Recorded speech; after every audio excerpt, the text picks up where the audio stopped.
먼저 유명을 달리한 고 오요한나 씨의 명복을 빕니다. 우리 김문수 장관님, 네. 2019년도에 우리 직장 내 괴롭힘 금지법이 시행된 걸로 알고 있는데 그 이후에 어떤 문제가 생기면 고용부에서는 특별 감독을 실시하고 있지 않습니까? 네. 네. 그런데 직장 내 괴롭힘의 이런 문제들이 단순히 어떤 기업 차원의 어떤 문제로 치부할 것이 아니라 우리 사회적 문제이기 때문에 이 문제를 어쨌든 예방하고 또 적극적으로 대응해야 될 의무도 저는 갖고 있다고 보고, 이게 어느 기업의 어떤 문제가 아니라 그게 방송사도 예외는 없다고 생각합니다.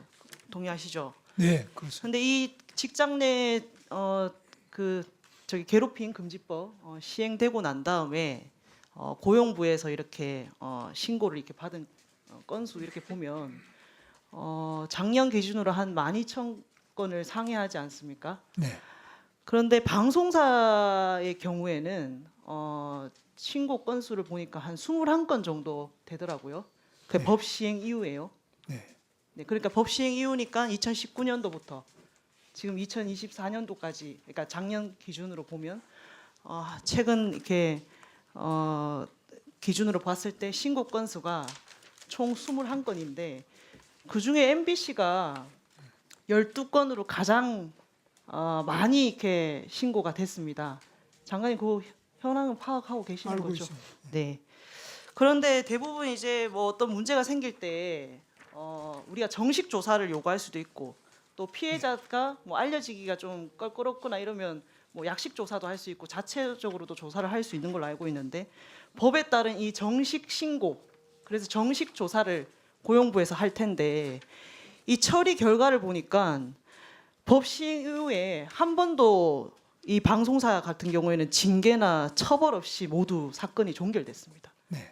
그런데 피해자가 정말 원해서 약식 조사를 하는 경우가 아니라 정말 피해자가 이 법에 따라서 어떤 조치를 요구하는 어떤 정식 조사를 했음에도 불구하고 단 한 건의 어떤 징계나 어떤 처벌이 없다라고 하면 이게 뭐 예단하기는 힘듭니다만 고용부에서 이렇게 방송사기이기 때문에 소위 말하는 이렇게 좀 눈치 보기나 이런 걸 했다라고도 비춰질 수 있는데 그거 어떻게 보십니까, 장관님? 뭐 그럴 리는 없고요. 또 고용노동부로서는 이 괴롭힘이 굉장히 감독관들도 어렵게 생각하고 법 규정도 모호하고 또 그 내부에 단순한 괴롭힘이 아니라 그 직장의 문화, 관례 뭐 여러 가지하고 이게 결합되어 있기 때문에 매우 판단이 어려운 점이 있는데 저희 감독관들이 일부러 그걸 뭐 봐준다든지 뭐 방송사라고 해서 어떻게 이런 네, 건 절대 없습니다. 그렇게 해서는 안 되겠죠. 네, 없습니다. 예, 그런 일이 있어서는 안 될 텐데. 그런데 MBC에서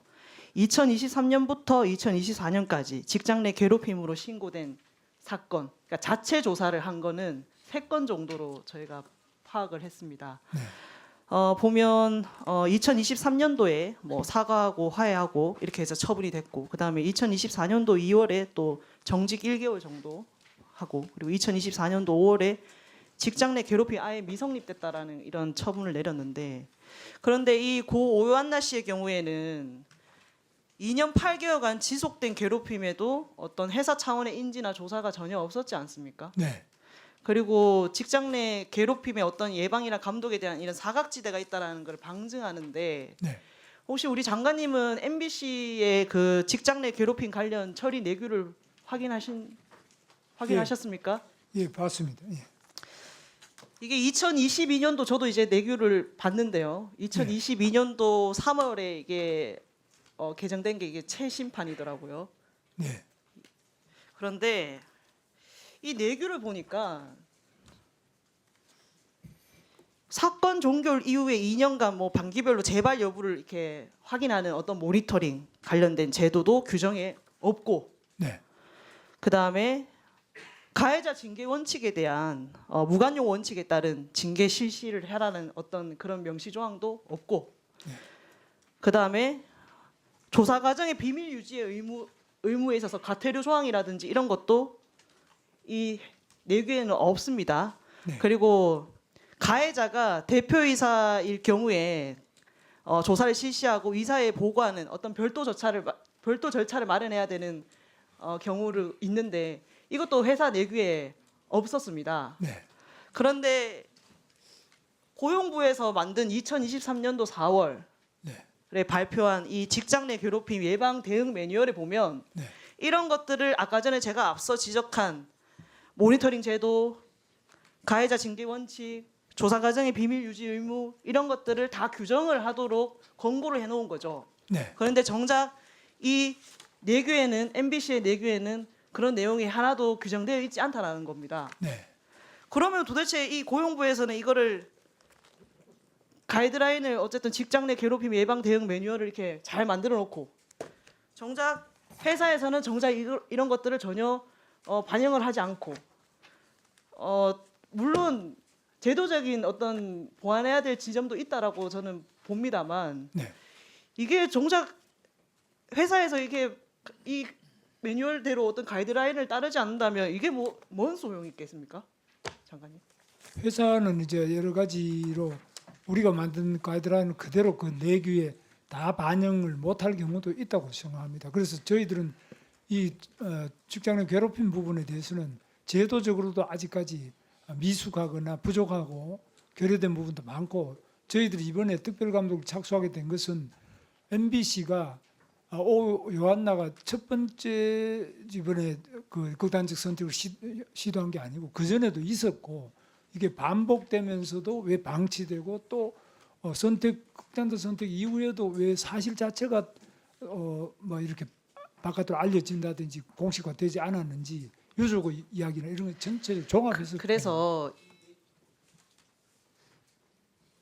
이 매뉴얼이 권고 사항이기 때문에 이거를 강제할 수 없지 않습니까? 그렇습니다. 그러면 우리 장관님께서는 이 매뉴얼의 어떤 이 주요한 내용을 근로기준법에 반영하는 이런 법 개정을 이렇게 해야 된다는 데에서는 필요성에 동감하십니까? 예, 저희들은 뭐 그렇게 앞으로 발전을 시켜 나가야 된다고 생각합니다. 또 제도적으로 여러 가지 불비한 점이 많이 있습니다. 그리고 앞서 제가 지적한 대로 사실 그 고용부에 이제 정식 조사를 이렇게 요구했을 때 이 어떤 처리 결과들이 이렇게 단순 징계라든지 예를 들어서 처벌 없이 모두 종결되는 게 물론 원만히 합의해서 뭐 종결되는 경우도 있겠습니다만 정식 조사를 요구했음에도 불구하고 계속 이런 처벌 결과를 가져온다면 어떤 피해자가 과연 이 정식 조사를 요구할 수 있겠습니까? 그런 부분도 조금 감안을 해주셔야 될 것 같습니다. 예, 그렇게 하겠습니다. 네, 예. 감사합니다.